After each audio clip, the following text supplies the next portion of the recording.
Hello, everyone. Hope you're having a great day today. It is raining here in Monrovia, California. I think it's raining for most of Southern California. The storm's coming north to south, so I don't know if it's still raining up in Northern California, but it is raining here. Today, I'm going to talk about something that was, that has been asked of me in the past. It's not really so much dealing with the fitness, the get on a walk. It's not really the dietary angle of the channel, but it's about acting and what it's like in the Hollywood areas. They call it Hollywood, but I film probably in Burbank just as much as Hollywood. I don't really think I film in Hollywood. They don't really film too much in Hollywood. Sadly, Hollywood is not a good place anymore. I mean, some of the studios are great and some of the people are nice, but some of the locations are kind of polluted with, everything from the unhoused to drugs and that kind of thing. I've filmed down there before where we had to wait for the police to pull someone out of there. He would go in there and scream. They would like to scream. They'd stand away from the camera area and they would just scream, so they couldn't film because of that. And there's nothing to do about it. They would give them a disturbing the peace warning, and that would be it. So they'd be screaming, we're trying to film, they can't hear the dialogue. And we had the hold, they always say hold for the car. That means there's a sound, hold the roll, don't film right now, there's a car. Hold for the helicopter, hold for the plane, hold for the mower, whatever might be making a noise that disturbs the shoot if it's on location. But there's nothing you can do about a person just screaming, sitting on the curb screaming. I guess you could call law enforcement. I mean, you could call 911, see this person screaming. I think maybe they're having an episode, maybe they're sick, maybe they're in need of emergency care, but they're not going to show up after the first time. They can say, hey, that's a nuisance. We know, Johnny, the homeless man, will be screaming today. We were filming on the Venice boardwalk one time, and we had to actually go to a second day because of all the interruptions. One guy actually walked up while they were filming. I wasn't there at that time because I was not in that scene, and he pulled his pants down and he defecated right next to one of the actresses, so that was a situation. But Hollywood, we always say Hollywood. This was the Hollywood strike. It was the Screen Actors Guild strike, which is all nationwide. Screen after strike, but they said it's a Hollywood strike. Hollywood strike news tonight about the Hollywood strike. Hollywood is on strike. You always hear that, but it's not the same. But I want to talk about this. This is an issue that has come up before. When it comes to acting, there's almost like a caste system when it comes to this. The background, and I've worked all these things. Don't think I'm being sarcastic. The background, they're the untouchables. Yeah, they're the untouchables. Then you have like the day players that might have enough lines that they're considered okay. You could be a featured background or maybe a stand-in. You may be one little tiny step above untouchable, but you're basically untouchable. Then you go higher up, and then you're a principal actor. And the principal actors, they're like the kings or the noblemen or the noble women or whatever they are, the princess. Whatever. You're the highest level, so you're the lowest level to the highest level. And they really don't. When they're on set, when you walk up to set, if you're in the lower level or the higher level, they might say, hi, how are you? And you say, oh, good morning. And that's about it. That's about all of the interaction you're going to have with them, because there is this system. It's not a chain of command because they're not really in charge. It's a hierarchy, I guess, maybe, I don't know. But you are told, don't talk to them, don't do this, whatever. You're warned ahead of time. I've worked on some shows where when the principal comes in, you got to turn your head. One female singer, I think she's Puerto Rican, she's a singer and actress. When she comes in, they're told to turn around and stare at the wall. And then when they need them, okay, David, come on, stop looking at the wall and come on over. They wouldn't say it like that, but I wouldn't work on that. I decided not to do that. They wanted me and my dog to do that show and that film, and I said, no, get somebody else. And I was getting a lot of work then. We turn things down. We get a lot of money, and sometimes we're desperate. We have to take it. And so, why, David? This is a good part. I said, well, my dog doesn't. I haven't trained my dog to stare at the wall. Is he allowed to not stare at the wall? He's a 150-pound Rottweiler. If he doesn't want to stare at the wall, he doesn't have to stare at the wall. He says, no, I will. I'm not staring at a wall. I'm going to look over there. I see a squirrel. But there is this rules, so you don't really interact with them that much for the most part. I've been on shows where I was there like almost every single day for the shoot, and some of the person never even said hello. Never. They saw me every day. They knew who I was. Other times, they're super, super nice. Some of the nicest ones that I've ever worked with. Henry Winkler, for one. And then the people from The Office, they were all nice. You know, basically everyone on the television program, Out of Practice, super nice. Her name, Flockhart, her, super nice. Rita Wilson, very, very nice. Some people are very, very nice. They'll seek you out. They'll ask you questions. Sometimes they will ask me questions and talk to me more than they will others, because they'll say, how long have you been acting? And you'll say, well, you know, someone might ask you, usually it's not one of the actors, it might be a production assistant, an assistant director, whatever, ADs or PAs, and they'll ask you, hey, how'd you get involved in acting? Well, so I was in the military for a long time. I was born in Hollywood. I always knew what the signs meant, you know, but I, went to college a little bit, joined the military, and then I came back and I decided to, I was in this little production and called Seabiscuit for free, and I learned about it and I thought, I'll try it. I didn't catch the bug. It was like, oh, the bug bit me or whatever, whatever they say. I always knew what Hollywood was. I was born in Hollywood. I always knew what filming was. They filmed up the street from my house. A lot of the Disney films were filmed on Oakland and Madison streets by Glen Arm in Pasadena. If you ever watch some of those old movies, you want to see the locations, you can drive down there. Oh, there's a house from this. Oh, there's the Nutty Professor. There's the house from Bed Knobs and Broomsticks. There's the house for the computer that wore tennis shoes. You'll see all those locations. They filmed at Caltech, Pasadena City College. They filmed at the Ambassador College, the Wrigley Mansion, all those big mansions in Pasadena. So I knew about it. I grew up in Pasadena, California. So it wasn't like something that suddenly happened. But then they'll ask me about my military time, and I told them I taught shooting. And if it's a weapons-related thing, sometimes the armorer or the one that's doing some of the scenes will talk to me. I've actually saved some scenes where they were doing something completely wrong, and they wanted to make it as authentic as possible. And they asked me about something. We were just talking. And I said, well, this one thing is very wrong. They would never do this kind of they're standing in front of the door. They think they have a felon. They're going to be, it's going to be they're going to break leather. They're not going to come in with their guns holstered and bang on the door. I said, excuse me. And I rewrote that for them for free, just to help the armor. He was a nice guy. And then he was telling some of the principals that David was taught shooting, and David actually helped us adjust the scene. And they said, for free? And they said, yeah, for free. Wow. Most people don't do anything for free. Nothing for free. Nothing for free. A lot of these, you'll see a lot of these movies, they'll say, it's free. I want you to work on my student film. I'm not going to pay you. And a lot of people say, no pay, no way. No pay, no way. I will do some things that are free if I know the person. I did one that was, we filmed it and we did it in black and white. It was a black and white film, which is pretty cool because you think you just show up and they just make it black and white. No, you got to change your wardrobe to match the way they did it back, like from the I Love Lucy days.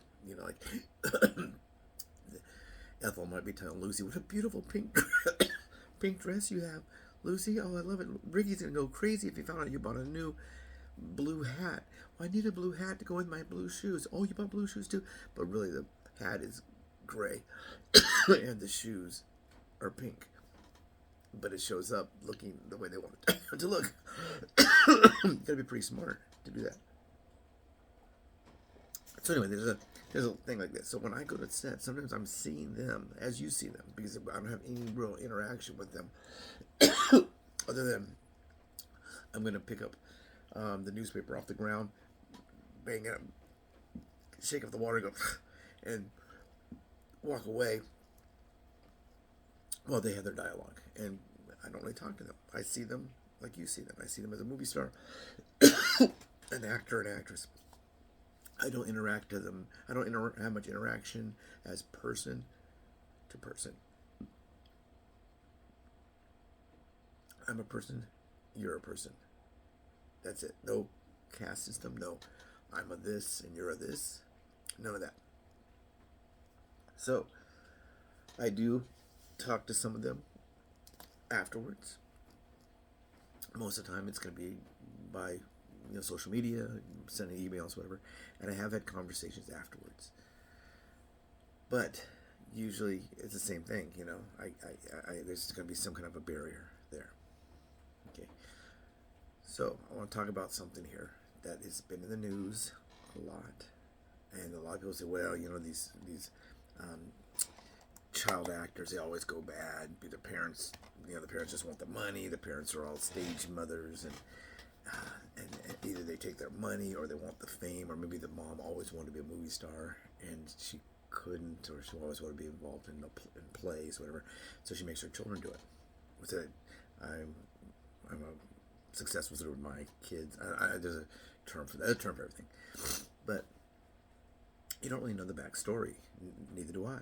I'm not saying you, we, the people, don't. But let's talk about this guy, Zachary Ty Bryan. Is that how you say his whole name? Zachary Ty Bryan. What do you know him from? People say, what do I know you from? You look really familiar. What do I know you from? You know him from Home Improvement. I also know him from Home Improvement. But before I started acting, before I knew there would be a, you're down here and you're here. I knew him before. He was already on the show. He was in high school. He attended high school. I knew him from that time frame in his life, and I knew him from away from the set. He was not on the set. He was not being an actor at that time. He was being a high school student. And a lot of people say, well, his mom must have done this, his dad this, blah, blah, blah, blah, blah, blah, blah. No, I don't know. I'm just going to tell you that I dealt with him a number of occasions in a weird way. How did I come in contact with this guy? How did he come in contact with me? What happened? How did this all occur? He was going to LaSalle High School in Sierra Madre, California. It might be Pasadena right there. It's right on the border of Sierra Madre and Pasadena. It's a Catholic boys' school. I think now it has girls too. I think it's a co-ed school. I went there one summer, didn't like it. I went to summer school there. That wasn't really for me. Very, very strict. Very think this way. I'm not saying anything bad about that. I'm sure that's the way most private schools. They don't have the same rules as public schools. They're going to have their teaching agenda. If it's a Catholic school, it's going to be Catholic teachings. If it's a Protestant school, Protestant. If it's a art school, it's going to be art. Whatever. But he was attending that school, and that school's hard. It's hard. It's not necessarily a preparatory school to send you to Harvard or Yale, right? For an Ivy League school. But I'm sure they have some. A lot of the kids, when I went, they wanted to go to Notre Dame because they were Catholic, and it's a Catholic school. So he went to that school, and I was the manager of operations at the Kinko's. Remember Kinko's? Now it's FedEx. It was Kinko's, then FedEx bought it, then it became FedEx Kinko's, and now there's FedEx stores. And I don't think they're doing very well because you can do almost everything you have to do back then. You can do from home, unless you have a laminator, which some people do, have a laminator and a cutter and all. You can do any kind of a project there. It wasn't a print shop; it was a copy shop. And a lot of people would think, "Oh, it's a print shop. I can do this." Well, no, we're not a printer. Printer is different. But we would do all kinds of copies. We do laminations. We could do a spiral binding. We make pads where you pull a thing off and you have in triplicate and you have a little cardboard thing that goes in there, and we can do all that. And then of course copies, big banners. We could do some blueprint work. We could do all that. We could do a lot. So one night, somebody didn't show up. Of course, what my shift was.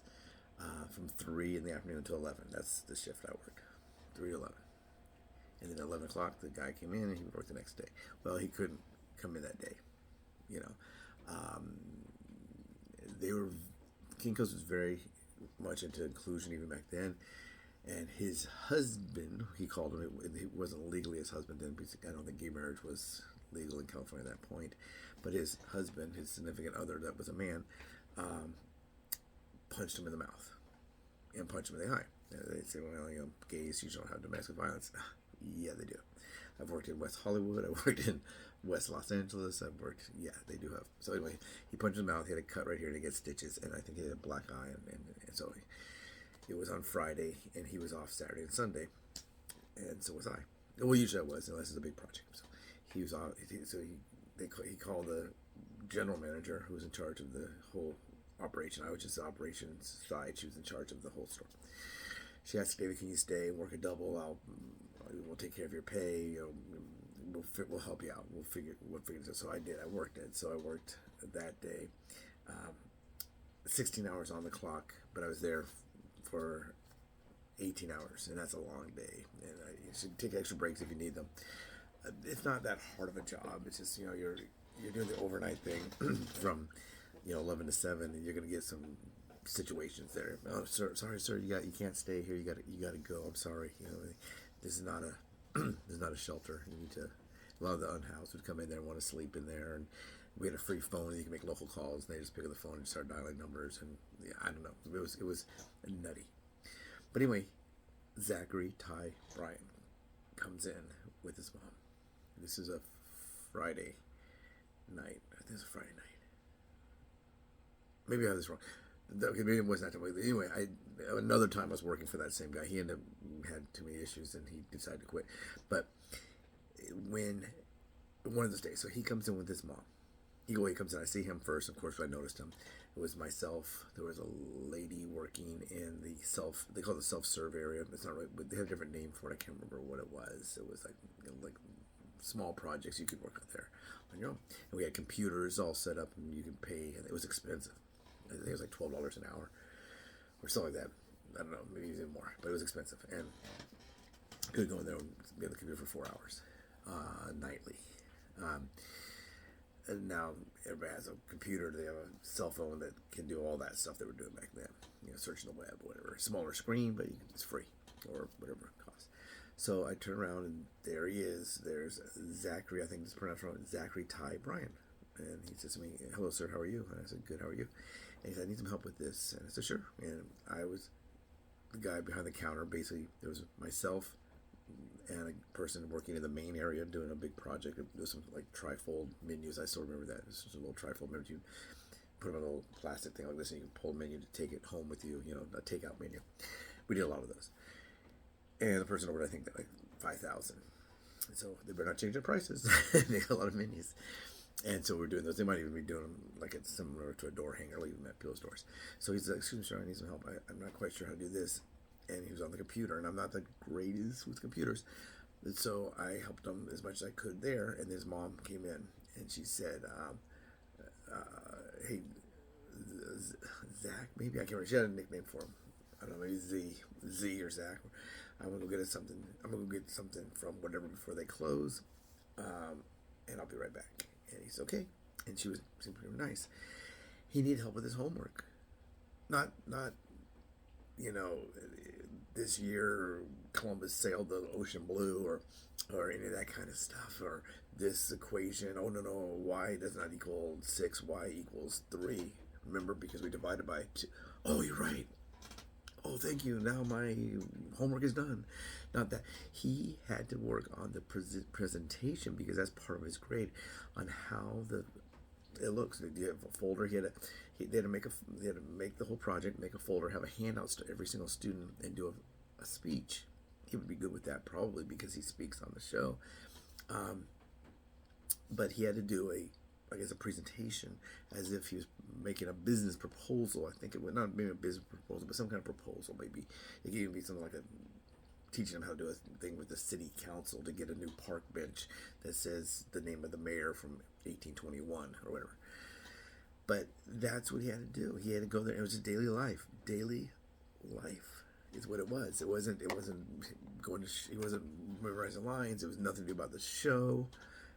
It was nothing like that. It was just a kid, his mom, and me. And we were helping him. His mom and I were helping him. And he was a smart kid. We were helping him with how to do this. And even she was like, how to present. Don't like slap it on the table. Here you go. He had to go and hand all these things. And, folks, go ahead and please take one and pass it back. Or whatever he wanted to do and how he was going to do that. How he was going to present that. What was he going to wear? She was going to do the whole thing with him. So the reason I thought it was Friday, maybe it was that time, because it was 11 o'clock at night, and I don't know, his schedule, his sleep schedule probably was crazy, being on set. You would think he'd be homeschooled.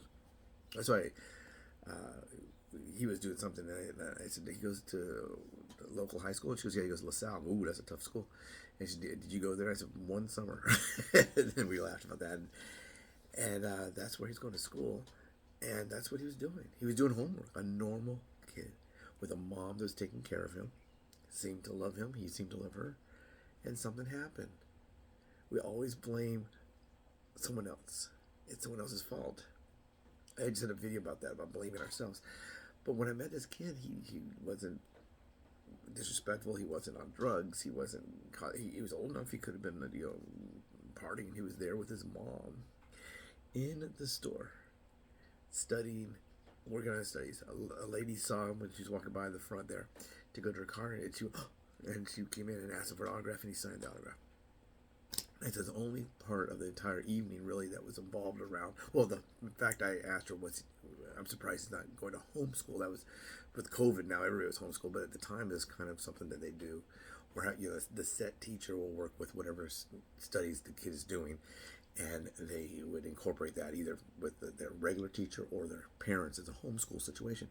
But she asked for an autograph. He gave the autograph, and we went back to focusing on that, and she wasn't like, you better focus. And she wasn't a helicopter mom or a tiger mom, or didn't seem to be a stage mom.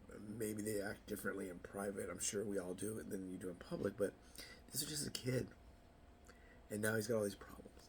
So it's kind of like us. He's not a kid anymore. We always go, that's that child star. You always hear that child star. Child star. How old is he? We all grow up. You're not the same as you were when you were 9 or 10 or 12, whatever. You're different, and so are they. And they have problems in adult life that maybe not are a part of this. But anyway, I'm kind of sad to see that he's going through these problems. A lot of people love it when bad things happen to success. We always say good things happen to bad people, whatever. Only the good die young, whatever. But bad things do happen to good people. People out there love it when bad things happen to successful, rich people. I don't know what he's done. I think he's done some directing. I can't remember. I haven't read the whole articles about this, but I'm sure he's worked since he was. I think he had some kind of crypto thing. He got in trouble with some scam or something, or Ponzi scheme or something, and he hit his girlfriend. It's all alleged, I guess. And now he has a felony DUI. I don't even know why he was out if he had struck his girlfriend and was in trial for that. I don't remember, was she his fiance or something? I don't know. I think he has children. But people love to sit back and root for them to fail, especially child stars.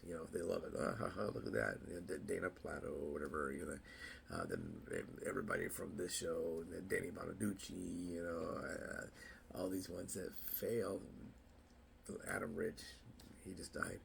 And it's kind of sad. I don't know why they do that. Why? Why do you guys do that? Not me. I don't. Well, maybe I do. Who knows? We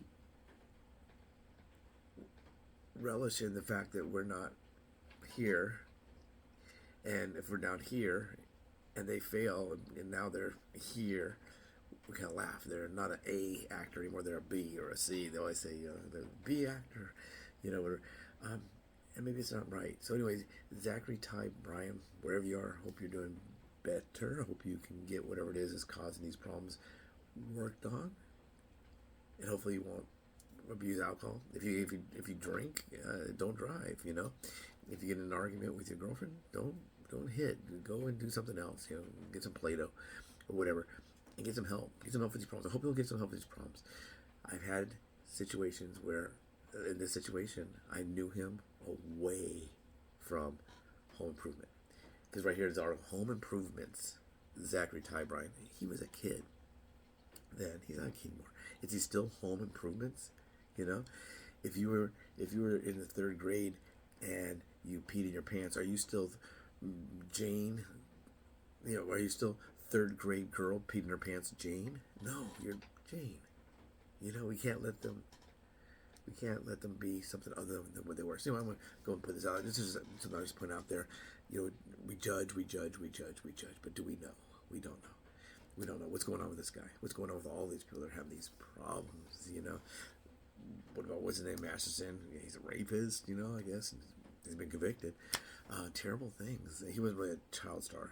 He was an adult playing a child. But it's really bad. It's sad. I was talking about when I was on the thing with with Henry Winkler, Aaron Moran, how do you say her name? She died of I guess, of the continuous alcoholism, drug addiction that she suffered from. Then they suffer, we suffer.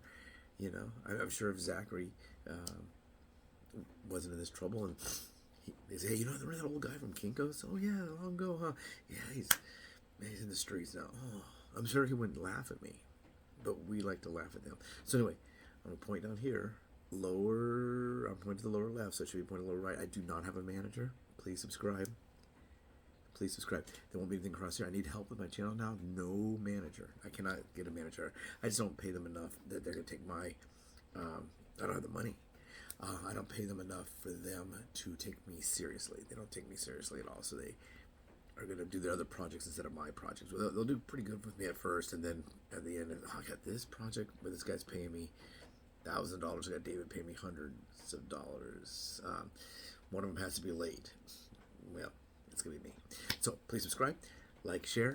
Talk to you later. Let's be nice to people this week and every week. It's rainy outside and it's President's Day. Say hi to all the presidents out there. Hi, presidents.